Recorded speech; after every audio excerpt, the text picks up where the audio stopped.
아멘. 감사합니다. 오늘 우리에게 주시는 하나님의 말씀 보도록 하겠습니다. 구약 성경 욥기 42장에 있는 말씀입니다. 욥기서 마지막 장에 있습니다. 욥기서는 시편 앞에 있습니다. 욥기서 42장입니다. 시편 앞에 있는 욥기서 42장 10절에서 17절에 있는 말씀까지입니다. 욥기서 42장 10절에서 17절에 있는 말씀. 찾으셨으면 우리 같이 한 목소리로 천천히 읽도록 하겠습니다. 욥기서 42장 10절에서 17절에 있는 말씀입니다. 욥이 그의 친구들을 위하여 기도할 때에 여호와께서 욥의 곤경을 돌이키시고 여호와께서 욥에게 이전 모든 소유보다 갑절이나 주신지라. 이에 그의 모든 형제와 자매와 이전에 알던 이들이 다 와서 그의 집에서 그와 함께 음식을 먹고 여호와께서 그에게 내리신 모든 재앙에 관련하여 그를 위하여 슬퍼하고 위로하고 각각 캐시타 하나씩 금고리 하나씩을 주었더라. 여호와께서 욥의 말년에 욥에게 처음보다 더 복을 주시니 그가 양 14,000과 낙타 6,000과 소 1,000겨리와 암나귀 1,000을 두었고 또 아들 7과 딸 3을 두었으며 그가 첫째 딸은 여미마라 이름하였고 둘째 딸은 구시아라 이름하였고 셋째 딸은 게렌 합복이라 이름하였으니 모든 땅에서 욥의 딸들처럼 아리따운 여자가 없었더라. 그들의 아버지가 그들에게 그들의 오라비들처럼 기업을 주었더라. 그 후에 욥이 140년을 살며 아들과 손자 4대를 보았고 그 욥이 늙어 나이가 차서 죽었더라. 아멘. 우리 좌우 앞뒤 분들과 인사하도록 하겠습니다. 한 주간도 평안하셨는지요? 한 번 더 인사하도록 하겠습니다. 그리스도 예수의 이름으로 사랑하고 축복합니다. 그리스도 예수의 이름으로 사랑하고 축복합니다. 오늘 참여하지 못한 우리 사랑하는 성도들, 또 멀리 출타 중에 있는 성도들이 많이 있습니다. 위에서 기도해 주시고 그분들에게도 동일한 하나님의 은혜가 임할 수 있기를 소망합니다. 하나님의 이끄심이라고 하는 주제를 가지고 계속 말씀을 살펴보고 있는데요. 오늘 우리가 읽었던 욥기서 42장 10절에서 17절에 있는 말씀을 가지고 이것을 잃어버리지 말라 하시는 하나님이라고 하는 제목으로 잠시 말씀 전해드리도록 하겠습니다. 욥이라고 하는 사람은 우리가 잘 알고 있습니다. 이분이 어떠한 분인가를 욥기서 1장 1절을 보면은 뭐라고 기록되어져 있냐면은 그는 온전하고 정직하고 하나님을 경외했을 뿐만 아니라 악에서 떠난 사람이었다라고 성경은 그렇게 규정을 하고 있습니다. 온유하고 정직하고 하나님을 열심히 믿고 의지하고 경외하고 뿐만 아니라 악에서 떠난 사람이었다. 죄를 범하지 아니했던 거예요. 그랬던 그를 누가 시험을 합니까? 사단이 시험을 하는 것입니다. 그래서 그에게 고난을 주죠. 무슨 고난을 주게 됩니까? 어느 날 갑자기 까닭없이 사단이 그에게 와가지고 그의 가정을 서서히 무너뜨려 가지 않습니까? 재산을 빼앗기고요. 10명의 자녀가 한꺼번에 집이 무너져가지고 그 자리에서 숨지는 일들이 이루어졌습니다. 그 일을 보고 아내마저도, 사랑하는 아내마저도 떠나게 되는 거죠. 뿐만 아니라 욥 자신에게는 머리끝부터 발끝까지 무슨 질병인지는 모르겠으나 고름이 막 흐르는 그런 부스럼이 있는 그런 질병, 그래서 그것 때문에 괴로워가지고요, 벽돌을 가지고 몸을 막 긁어대는 그런 질병까지 그가 걸리게 되었던 것입니다. 이 소식을 듣고 그의 사랑하는 친구들이 오는 거예요. 와가지고 위로를 하는데 어떻게 위로를 드리냐면은, 야, 원인 없는 결과가 어디 있겠느냐. 달리 말하면 네가 죄를 범했으니까, 네가 뭔가 잘못했으니까 이렇게 고난이 찾아온 거 아니더냐. 여러분, 제가 아까 말씀드렸죠. 욥은 어떠한 사람이었다고요? 악에서 떠난 사람이었다라는 것입니다. 욥이 죄악을 범해가지고 그런 고난을 겪었던 것이 아니었던 거죠. 그런데 친구들이 와가지고요, 위로를 한답시고, 네가 죄를 범했으니까, 뭔가 잘못했으니까 그런 고난이, 아픔이 찾아온 것 아니더냐. 친구마저도 욥에게 아픔을 주는 거예요. 비수를 꼽게 되었던 것입니다. 자, 그 일을 겪게 되니까요, 얼마나 그 마음이 마음 같지가 않았던 거죠.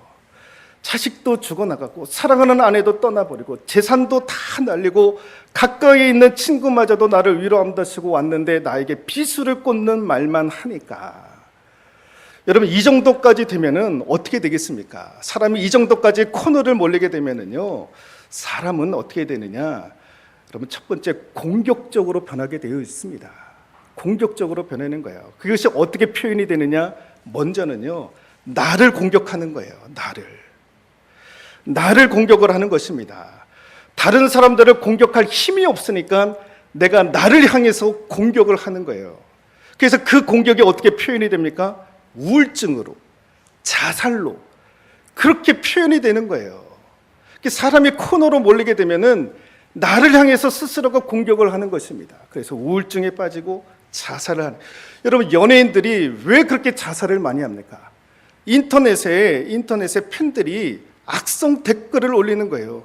그것을 이길 수 있는 힘이 없다 보니까 스스로에게 공격을 하는 거예요. 그래서 우울증에 빠지고 결국에는 자살까지도 하는 것 아닙니까? 또 하나, 그 공격성이 어떻게 표현이 되느냐? 처음에는 내 자신을 공격하지만은요, 그것이 안 될 때에는요, 어떻게 하느냐? 다른 사람들을 잔인하게 공격을 하는 거예요. 다른 사람들. 내가 내 자신에게 공격할 용기가 없다 보니까 이제 다른 사람들에게 그것을 표출을 하는 것입니다. 여러분 오늘날 이것이 어떻게 표현이 됩니까? 엽기적인 행동을 가지고요, 죽이는 겁니다.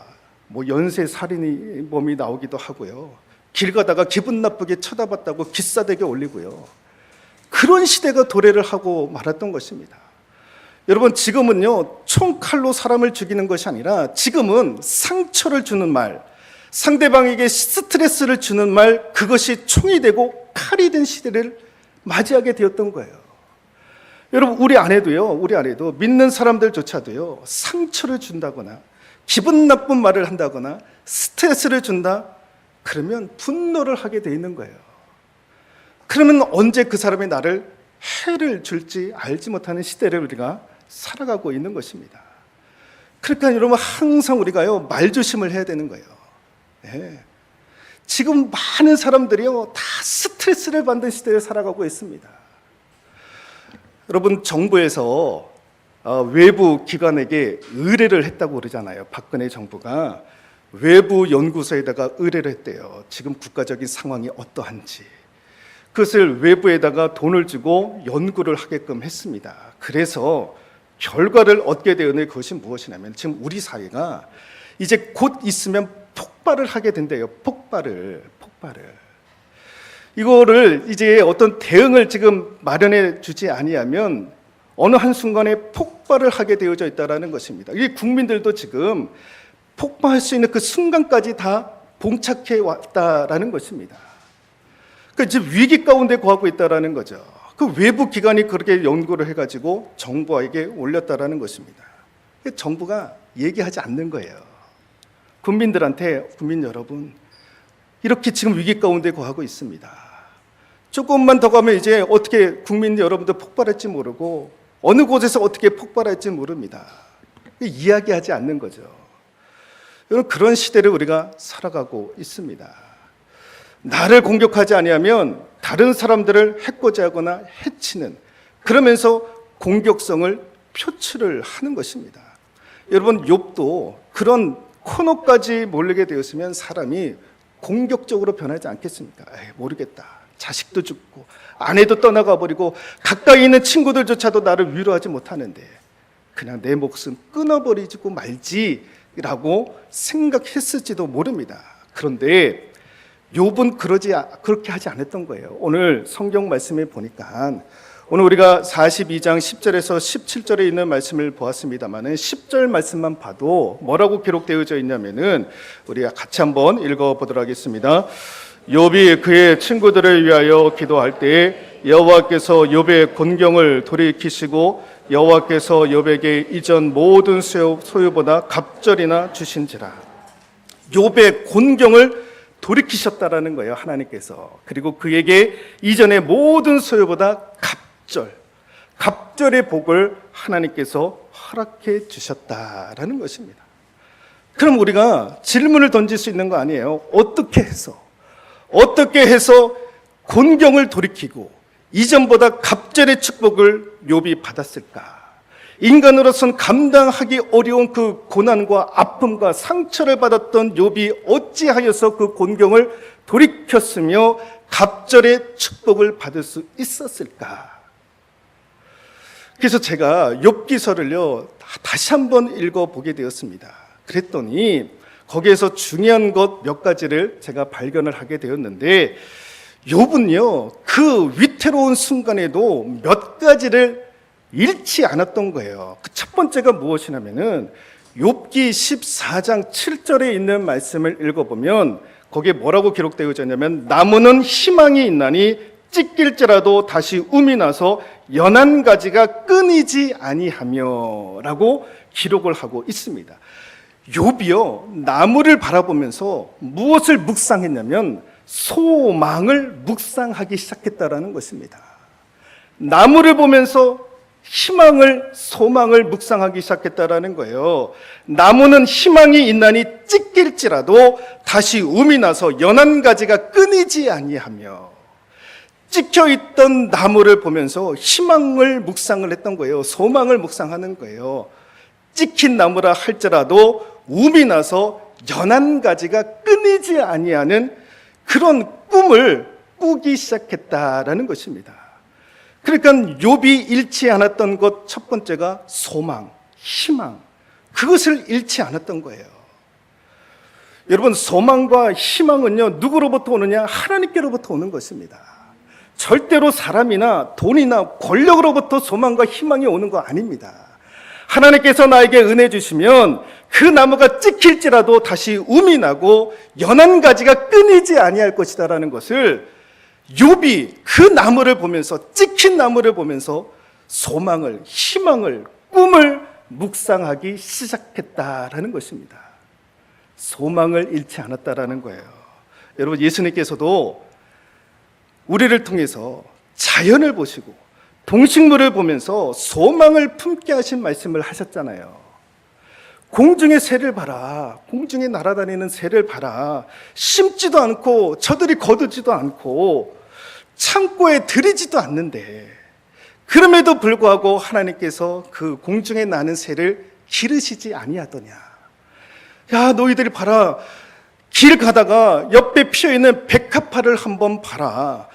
그가 수고도 아니하고 길쌈도 하지 않는데 하나님께서 그들을 기르시지 아니하더냐. 그러면서 하나님께서 뭐라고 말씀하십니까? 야, 너희는 이것들보다 더 귀하지 아니하냐. 공중의 새 백합화보다 더 귀하지 아니하더냐. 그러니 왜 걱정 근심 염려하느냐라고 예수님께서 우리에게 말씀하시지 않습니까? 여러분, 공중에 나는 새, 들의 백합화, 의미하는 것이 무엇입니까? 소망입니다. 희망입니다. 왜? 하나님께서 그들을 입히시고 먹이시고 자라게 하신다라는 것 아닙니까? 공중에 나는 새를 보고 백합화를 보면서 하나님께서 주시는 은혜의 소망을 바라볼 수 있어야 한다라는 것입니다. 여러분, 모든 것이 다 끊어진다 할지라도요, 하나님과 내가 교제만 할 수 있다면, 하나님의 은혜의 줄을 붙잡으면요, 모든 것 다 끊어져도 그 하나님께서 나와 맺어 있는 그 줄 때문에 우리가 다시 한번 회복되어지고 또 다시 한번 끊임없는 은혜를 하나님께서 우리에게 주실 줄로 믿습니다. 여러분, 제가 수요일도 수요 기도회 때 그런 말씀을 드렸잖아요. 여러분, 벌통에 여왕벌이 있으면 여러분 수많은 벌들이요 꿀을 채집해 오는 것 아닙니까? 벌통에 여왕벌이 있으니까. 그러니까 꿀들이요 다 나와가지고 가장 좋은 꽃들로부터 꿀을 따다가 채취해 오는 것입니다. 그래서 거기에서 로얄 젤리가 나오는 것 아닙니까? 그런데 벌통 안에 여왕벌이 있지 아니하면 어떻게 됩니까? 한낱 벌레집밖에 되지 않는 겁니다. 여왕벌이 없는데 무슨 꿀벌들이 꿀을 따가지고 오겠습니까? 벌통에 여왕벌이 있으니까 먼 곳에도 가서 꿀을 채취해서 오는 것 아닙니까? 여러분, 마찬가지입니다. 내 안에 전능하신 하나님이 임하면 가장 좋은 것들이 그냥 몰려오는 거예요. 내 안에 하나님이 계시니까. 여러분, 우리가 그것을 믿지를 못하는 거예요. 정말 내 안에 하나님이 계시는가? 내 안에 예수 그리스도가 살아 계시는가? 내 심령 가운데 예수 그리스도가 지금 자정하고 계시는가? 아닙니다. 여러분, 하나님께서 하나님의 형상대로 태초에 우리를 창조하실 때에 하나님의 형상으로 우리를 만드셨다라는 거예요. 여러분, 하나님의 형상으로 만들었다라는 것은 우리 마음 가운데 하나님께서 거주할 만한 거룩한 공간 하나를 다 만들어 놓았다라는 것입니다. 하나님이 임재할 하나님의 방을 하나씩 다 만들어 놓았다라는 거예요. 그래서 누구든지 믿는 자마다 하나님의 영이 그 거룩한 방 안에 임하시는 거예요. 임하시는 거. 그러니까 믿음으로 하나님을 믿으면 그 하나님이 내 안에 좌정하고 계시는 겁니다. 임재하고 있는 것입니다. 그러면 가장 좋은 것들이 다 오는 것 아니겠습니까? 무엇 때문에? 내 안에 하나님께서 거하시고 있기 때문에. 그래서 그리스도인들은요, 희망의 줄을 놓치지 않는 거예요. 소망의 줄을 놓치지 아니하는 것입니다. 왜? 내 안에 하나님을 모시고 있으니까. 그 하나님 때문에 가장 좋은 것들이 찾아오게 되어져 있으니까. 욥이 그것을 놓치지 아니했다라는 것입니다. 또 하나, 욥이 잃어버리지 않았던 것이 무엇이냐면요, 전능하신 하나님 의지하는 것, 그것을 잃어버리지 않았던 것입니다. 여러분, 상처를 받으면, 고난을 받으면 내가 어떻게 이것을 헤쳐나갈 힘을 얻지 못하면요, 하나님 떠나가게 되어져 있습니다. 왜 그런지 아십니까? 상처가 많으면 많을수록, 고난이 많으면 많을수록 하나님이 보이지 않거든요. 하나님이 보이지 아니하니까 하나님을 향해서 원망을 하는 거예요. 당신 살아계십니까? 살아계신데 나에게 이런 고난과 어려움이 임합니까? 이런 상처를 나에게 주십니까? 그러면서 하나님이 보이지 아니하시는 거예요. 보이지 않고 내 상처만 보이고 내 고난만 보이고 내 어려움만 보이기 시작을 하는 것입니다. 그래서 하나님 없다라고 등을 돌리고 떠나는 분들이 많이 있습니다. 여러분, 욥도 그 순간을 맞이했던 적이 있었습니다. 욥기 23장 8절과 9절 말씀에 보면은요, 그 순간 그가 그렇게 고백을 하고 있는 거예요. 내가 앞으로 가도 그가 아니 계시고, 앞으로 갔는데도 하나님이 계시지 아니하고, 뒤로 가도 보이지 아니하시며, 뒤에 하나님이 계시는가 뒤를 돌아봤더니 하나님이 계시지 아니했던 거예요. 그가 왼쪽에서 일하시나 내가 만날 수도 없고, 내 왼쪽에서 하나님이 나를 위해서 일하시는가 쳐다봤는데도 불구하고 하나님이 계시지 아니했던 것입니다. 그가 오른쪽으로 돌이키시나 배울 수 없다라는 거예요. 왼쪽에도 안 계셨던 하나님이 오른쪽이면 계실 줄 알고 쳐다봤더니 오른쪽에도 계시지 아니했던 거예요. 내가 지금 어려운 순간에 있는데 하나님이 보이지 않는 겁니다. 보이지 않는 거예요.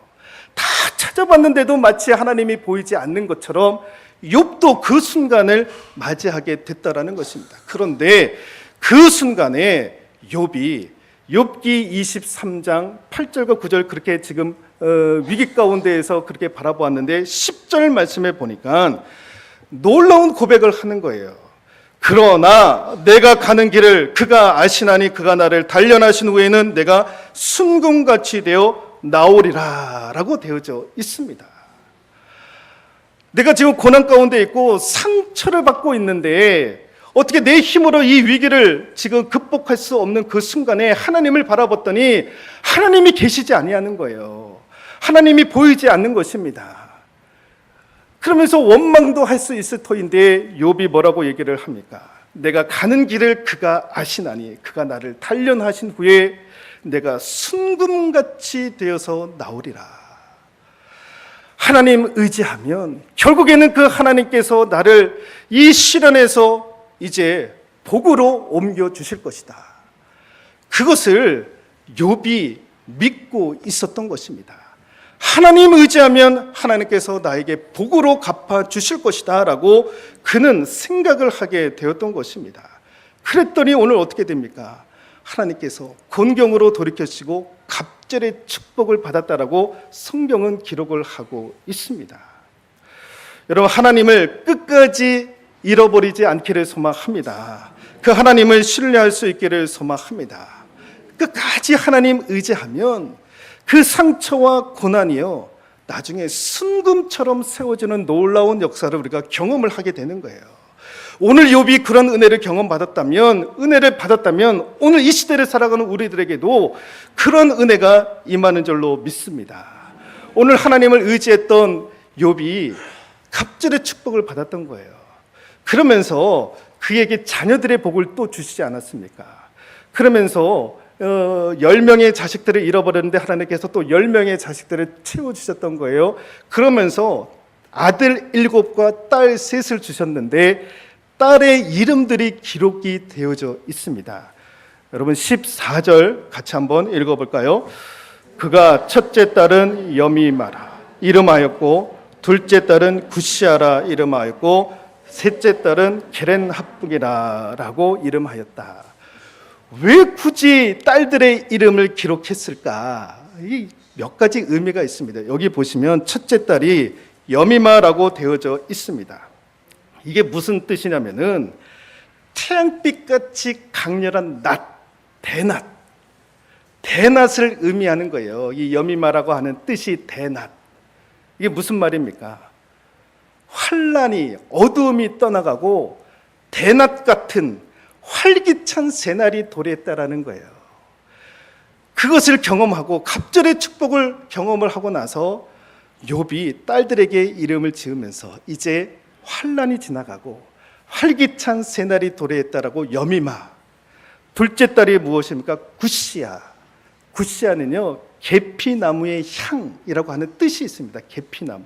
여러분, 계피나무는요, 더러운 악취를 제거하는 기능이 있었다고 합니다. 예전에 더러운 악취, 그 악취를 제거하는. 여러분, 욥이 여러분 몸 안에 고름이 막 터져 나오는, 악취가 나는, 누구 하나 곁에 올 수 없는 그런 질병을 가지고 있지 않았습니까? 그런데 하나님께서 결국에는 그 몸도 깨끗하게 치료를 해 주셨던 것입니다. 건강을 되찾게 되었다라는 거예요. 살만 나는 세상을 내가 살게 되었다라는 것입니다. 그래서 구시아라고 이름을 지었던 거예요. 이제 내가 건강을 회복해서 살만 나는 세상을 살게 되었다. 셋째 딸 이름이 뭐라고요? 게렌합북이라고 되어져 있습니다. 이게 오늘날로 이렇게 해석을 하면은 화장품을 의미하는 거예요. 화장품. 여러분, 화장품 가게 가면은요, 놀라운 향기가 나지 않습니까? 우리를 이끌어 당기는 향기가 나는 거예요. 그래서 사람들을 모이게 하는 것입니다. 하나님께서 욥에게 은혜를 주셔가지고요, 사람들이 막 모이게끔 했던 것입니다. 여러분 11절 같이 한번 읽어보도록 하겠습니다. 이에 그의 모든 형제와 자매와 이전에 알던 이들이 다 와서 그의 집에서 그와 함께 음식을 먹고 여호와께서 그에게 내리신 모든 재앙에 관하여 그를 위하여 슬퍼하며 위로하고 각각 퀴시타 하나씩과 금고리 하나씩을 주었더라라고 되어져 있습니다.